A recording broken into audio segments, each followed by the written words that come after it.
Lorsqu'un rhinovirus pénètre dans les voies respiratoires, il infecte principalement les cellules épithéliales du nez et du pharynx. À l'intérieur de ces cellules, son matériel génétique, un ARN viral, est rapidement perçu comme étranger.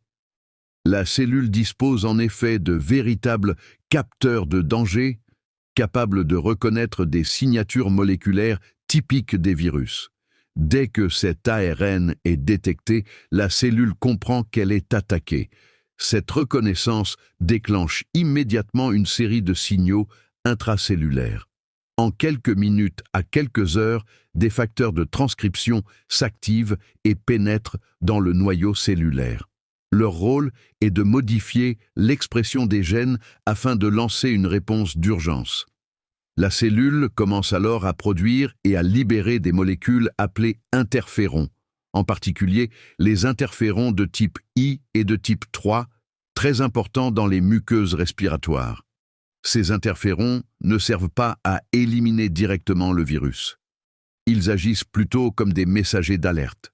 Une fois sécrétés, ils se fixent à la surface de la cellule infectée, mais aussi à celle des cellules voisines encore saines.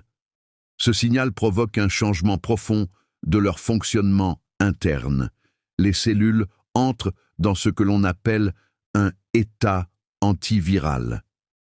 Dans cet état, la cellule modifie sa machinerie moléculaire pour devenir un environnement hostile à toute réplication virale.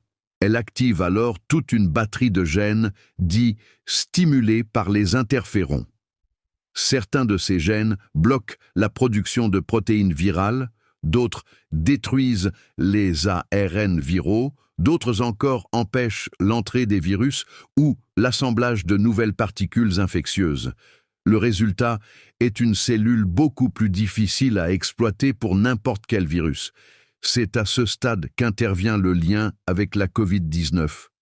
Si le SARS-CoV-2 arrive dans les voies respiratoires alors que cet état antiviral est déjà en place, par exemple à la suite d'une infection récente par un rhinovirus, il se heurte à des cellules déjà verrouillées. Son ARN est plus rapidement détecté, sa réplication est freinée dès les premières étapes et la production de nouveaux virus est fortement réduite. Autrement dit, le terrain cellulaire lui est défavorable avant même qu'il n'ait pu s'installer. Cet effet n'est cependant ni spécifique ni durable. Il ne repose pas sur une mémoire immunitaire ou sur des anticorps, mais sur une activation transitoire de l'immunité innée. Une fois le rhinovirus